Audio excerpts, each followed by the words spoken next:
안녕하세요. 화려한 싱글로 돌아온 30대 여성입니다. 제가 이렇게 사연을 쓰게 된 건 돈 몇 푼으로 자식들을 입맛대로 조종하려던 시부모님과 파렴치한 남편에 대해서 이야기하기 위해서예요. 지인의 소개로 만난 남편과는 1년 정도 사귀고 바로 결혼 이야기가 나왔어요. 사귀던 당시에는 남편이 저에게 워낙 잘하기도 했고 둘 다 나이가 30이 넘었으니 굳이 시간 끌 필요가 있을까 싶었거든요. 그리고 양가 부모님들도 저희가 결혼하겠다는 의사를 밝혔을 때 반대는 전혀 없었고 믿고 맡겨주시는 분위기였습니다.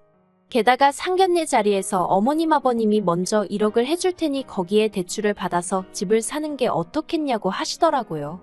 친정 부모님은 5천 정도 생각하고 계신 상황이었는데 말이에요. 그런데 시부모님이 꼭 똑같이 할 필요 있냐? 형편 따라 하는 거지 하시며 쿨하게 말씀하셨지요. 그래서 그때만 하더라도 시부모님이 1억 해주신 걸로 그렇게 생색을 내실 줄은 몰랐어요. 그런데 솔직히 저희 친정이라고 아예 안 보태주신 것도 아니고 그렇다고 대출이 없는 것도 아니었는데 걸핏하면 주변 분들에게 저희 아파트를 어머님 아버님이 사주신 것처럼 말씀을 하고 다니셨더라고요. 심지어 친척분들은 물론이고 아주버님한테도 저희가 당신들 없었으면 결혼 못했을 거라고 하셨다나요. 오죽하면 형님이 저를 불러선 동서 빈몸으로 시집 온 거 맞냐고 물었는데 어찌나 어이가 없던지요. 그리고 알고 보니까 아주버님이 형님과 결혼할 때도 시댁에선 1억만 해주셨는데 그때도 저희 때와 마찬가지로 주변 분들에게 당신들이 아예 집을 사주신 것처럼 말씀을 하고 다니셨다는 겁니다.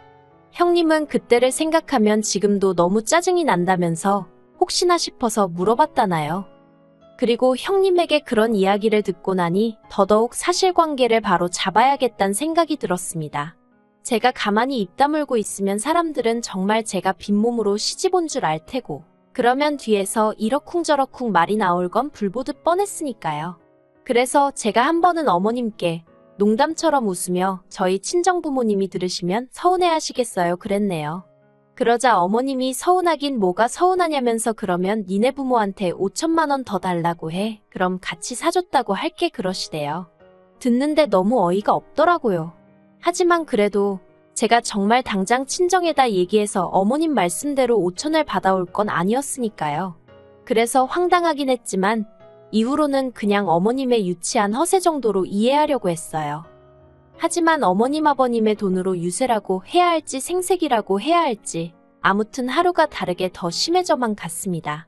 집을 당신들이 해줬으니 당신들도 저희 집에 어느 정도 지분이 있다 하며 한 달에 2~3번은 꼭 오셔서 주무시고 가시려고 하셨거든요.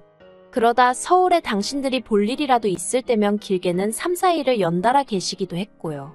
참고로 시댁과 저희 집은 왕복 3시간 정도 거리가 됩니다. 그러니 아무리 연락 없이 오셨다고 하더라도 자식으로서 그냥 돌려보낼 수도 없는 노릇이었지요. 그래서 어쩔 수 없이 그럴 때면 울며 겨자 먹기로 주무시고 가시게 할 수밖에 없었네요. 그러다 언젠가부턴 어머님 아버님이 올라오시는 게 귀찮아지셨던 건지 저희 부부더러 내려오라고 하시더라고요. 근데 그게 한 달에 한 번도 아니고 매주 한 번, 그리고 꼭 자고 갈 것을 요구하셨지요. 빈손으로 오면 안 되는 건 당연한 거였고요.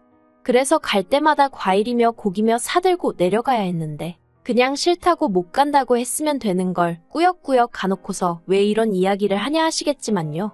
저도 정말 가고 싶지 않았습니다. 그런데 어머님이 말끝마다 당신한테 잘하는 자식한테 1억을 주겠다 그런 소리를 하셨거든요. 그리고 저보다는 남편이 그 1억을 무척 탐내는 눈치였습니다. 조금만 신경 써서 하면 되는 걸 괜히 어깃장 부리다가 아주버님이 가져가게 되면 어떡하냐면서요. 지금 생각해보면 1억을 탐내는 척 효도를 하고 싶었던 건가? 문득 그런 의심도 들긴 하네요. 아무튼 무엇보다도 당시 제가 정말로 이해할 수 없었던 건 어머님 아버님은 이유가 어떻든 간에 자식들끼리 싸움이라도 났으면 하셨던 건지 별것도 아닌 일로 경쟁을 부추기셨다는 거예요. 당장 그 1억만 하더라도 차라리 아들들한테 똑같이 5천씩 나눠주시던가 아예 안 주시던가 해도 되는 걸 굳이 당신한테 더 잘하는 사람한테 주겠다 하시고 그뿐만이 아니었어요. 저랑 형님을 두고 점수를 매기는 일도 잦았거든요. 큰며느리인 형님은 친정에 자주 안 가니까 100점. 저는 친정에 한 달에 한 번은 꼭 가니까 미워서 빵점 뭐 이런 식으로 말이에요. 빵점 며느리란 소리에 친정부모님은 크게 노여워하셨습니다. 무슨 그런 못 배워먹은 집구석이 있냐면서요. 그리곤 급기야 친정아버지께서 따로 남편을 부르셔서는 막말하는 부모한테 내 와이프한테 함부로 하지 말라 소리 한마디도 똑바로 못하면서 그게 무슨 남편이냐고 계속 그렇게 살 거면 당장이라도 내 딸 놔주고 부모한테 가서 살라고 크게 화를 내셨지요. 평소에 인자하게만 보였던 저희 아버지가 그렇게 세게 나가셨으니 남편도 많이 놀랐는지 쩔쩔매대요. 그렇게 그 일이 있고 얼마 지나지 않았을 무렵 어머님 아버님이 급하게 저희 부부를 찾으셨습니다. 무슨 위중한 일이라도 있나 하고 걱정을 했는데 알고 보니 제가 전화를 자주 안 해서 괘씸하다며 당장 내려오라고 하신 거였지요. 솔직히 겨우 그 얘기를 하시려고 저희 부부를 반차까지 내가며 왕복 3시간 거리를 오가게 하셨다는 게 어처구니가 없더라니까요. 참고로 전화는 일주일에 3번 정도는 드리고 있었습니다. 어머님 아버님은 매일같이 하기를 원하셨던 거고요. 그리고 이때는 남편도 억지도 이런 억지가 있나 싶었는지 처음으로 어머님 아버님께 큰 소리를 냈어요.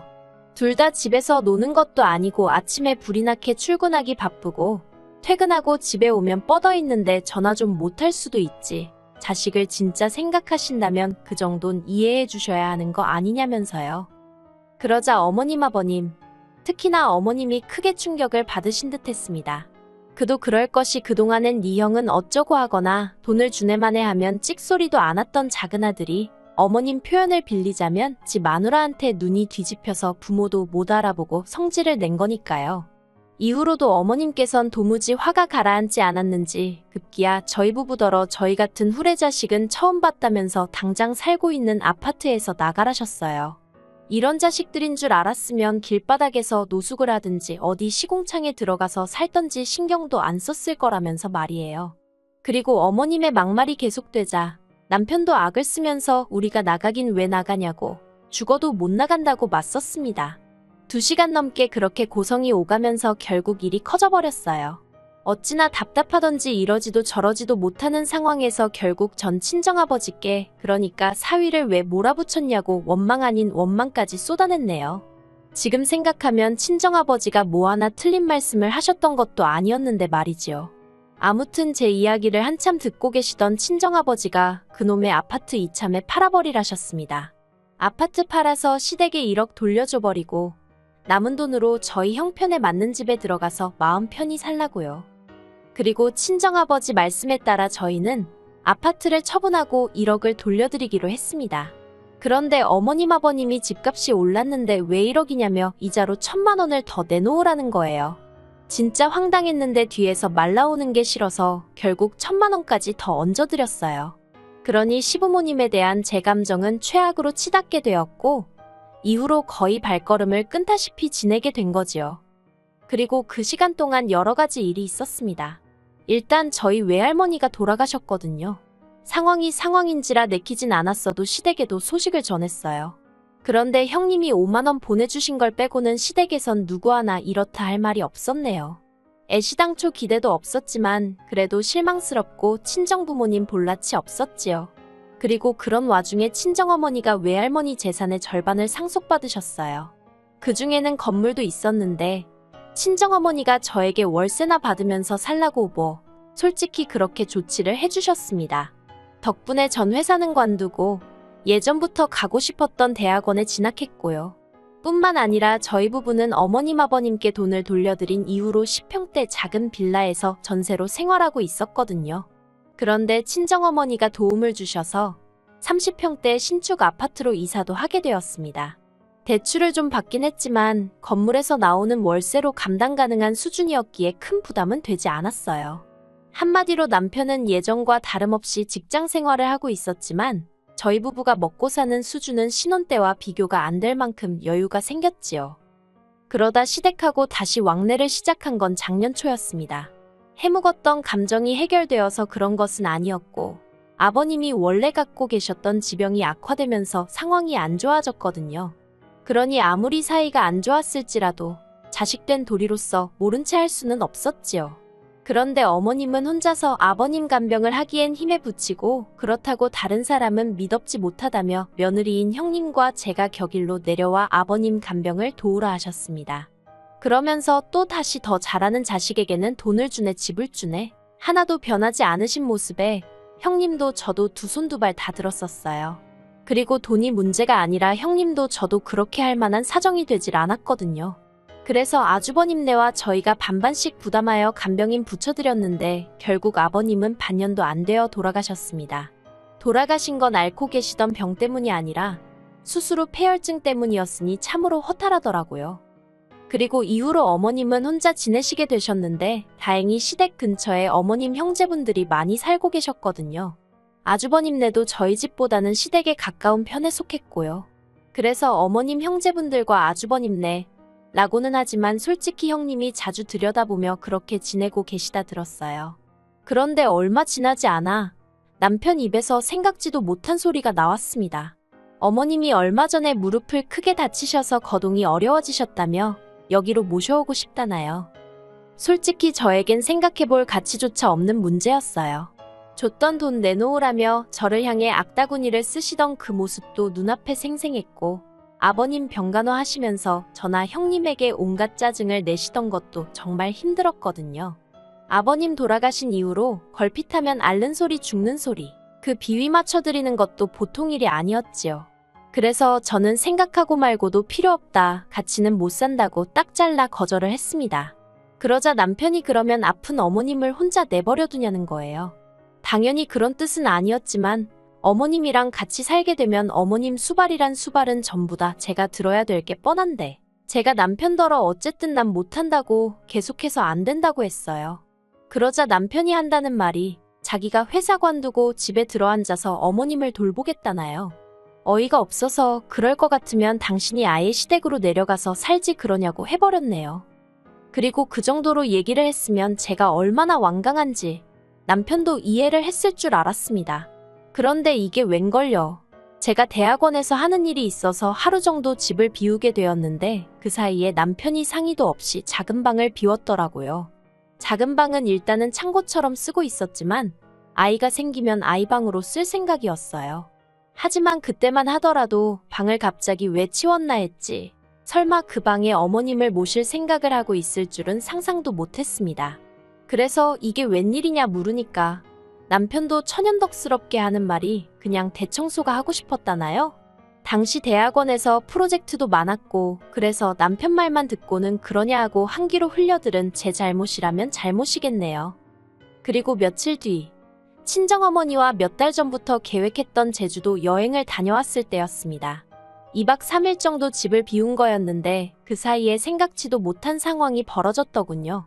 글쎄 작은 방에 어머님 짐이 들어차 있었어요. 어이가 없어서 남편에게 이게 다 무슨 상황이냐니까 남편도 완전 배째라는 식으로 자기가 어머님 모시고 살 거라고 하지 않았냐면서 오히려 저보다 더 큰 목소리를 내대요. 그리고는 한다는 말이 솔직히 저 때문에 자기가 아버님 살아계시는 동안 너무 불효를 한 것 같답니다. 저 때문에 시부모님을 못 보고 지냈다며 더는 후회할 일을 만들고 싶지 않다는 헛소리를 하더라고요. 그러면서 이번에는 저더러 양보를 하라나요. 제가 남편더러 이 집 누가 사준 건지는 알고 이러냐 했습니다. 남편이 장모님이 사주시긴 했어도 그렇다고 시어머니가 못 들어와 산다는 법이 세상에 있기는 하냐면서 누가 사준 게 뭐가 중요하냐고 따지고 들었어요. 한마디로 말이 안 통하대요. 그래서 일단은 알겠다고 했습니다. 그제서야 남편은 제가 체념했다고 생각했는지 자기를 이해해줘서 고맙다나요. 하지만 저에게도 생각이 다 있었지요. 이튿날 저는 평소처럼 학교에 가듯 집에서 나왔지만 학교에 가는 대신 집 앞 카페로 향했습니다. 어머님 짐까지 다 들어온 걸로 봐서는 언제라도 어머님이 오실 것 같았고 그러니 그 전에 어떻게든 조치를 취해야 한다는 생각뿐이었거든요. 이윽고 남편이 집을 나서는 게 보였고 저는 그 길로 집으로 향했습니다. 일단 급한 대로 제 짐을 챙기고 현관 비밀번호를 바꾸기 위해서였지요. 그리고 그날 늦은 오후 친정에서 쉬고 있는데 아니나 다를까 남편에게 전화가 오기 시작했습니다. 남편이 저더러 현관문이 안 열린다길래 그럴 거라고 내가 비밀번호 바꿨다고 순순히 말해줬네요. 그러자 남편이 장난하지 말라면서 지금 어머님도 옆에 계시다고 빨리 비밀번호 말하라고 어머님 지금 몸도 안 좋으신데 계속 세워둘 거냐면서 저를 마치 못돼 먹은 사람처럼 몰고 가는 거예요. 전 너무 짜증이 나서 그렇게 어머님 걱정되면 당신이 알아서 어디 호텔에라도 모시고 가던가 하면 되지. 왜 나한테 난리냐고 소리를 지르곤 전화를 끊어버렸습니다. 그리고 그 일로 남편이 저를 고소했어요. 시어머니를 학대했다면서요. 어이가 없었지만 학대의 증거는커녕 오히려 제가 그 와중에도 용돈 보내드렸지. 아버님 아프실 때 병원비 댔지. 어쨌든 어머님한텐 일주일에 3-4번 꼬박꼬박 전화드렸지. 한마디로 남편의 주장엔 신빙성이 없었지요. 무엇보다 저는 더는 당해줄 생각이 없었거든요. 남편이 저를 고소한 걸 보고는 저도 바로 맞고소하는 심정으로 이혼소송에 들어갔습니다. 합가강요, 시부모님의 폭언 등의 사유로요. 그리고 남편과 달리 저는 들이밀 증거가 차고 넘쳤거든요. 그런데 웃긴 게 막상 제가 이혼소송을 시작하고 얼마 되지 않았을 때였어요. 처음엔 저 같은 여자랑 결혼한 자기가 미친 엑스네. 아버님이 돌아가신 것도 저 때문이라며 악을 쓰던 남편이 갑자기 태도를 바꿔서는 자기가 잘못했다면서 제 앞에서 싹싹 빌대요. 어머님까지 나서서는 당신 때문이면 당신은 없다 생각하고 살아도 된다고 이혼만은 하지 말라면서 절 잡으셨고요. 그러면서 어머님이 눈물을 보이시는데 솔직히 그런 두 사람의 모습을 보고도 아무 느낌이 안 들더라고요. 그래서 흔들리고 그런 것도 없었고 그냥 남편한테 법대로 하자고 했네요. 결국 제가 이겼고 남편이 항소를 포기하면서 끝을 보게 되었습니다.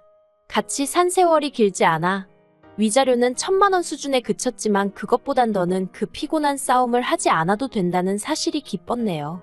그리고 한편 이혼 후 형님과 딱 한 번 연락을 주고 받은 적이 있는데 형님도 이혼을 생각 중이라면서 말해주기를 어머님이 사시던 그 집이 알고 보니 월세였답니다. 매번 자식들 상대로 재산을 주네마네 하시더니 실상은 개털이었던 거지요. 한편 저는 남편과 살던 아파트는 한마디로 재수가 없어서 팔아버렸어요. 그 돈으로 평수는 작지만 더 좋은 위치에 있는 아파트로 이사해서 지금은 혼자 잘 지내고 있습니다. 이혼녀 딱지를 달게 되긴 했지만 크게 신경은 안 써요. 친정부모님 능력 있으시고 저도 제 커리어를 쌓아나가고 있으니까 뭐 좋은 인연이 생길 수도 있고 안 생기면 또 어떤가요? 저 혼자 잘 먹고 잘 살면 되지요 뭐.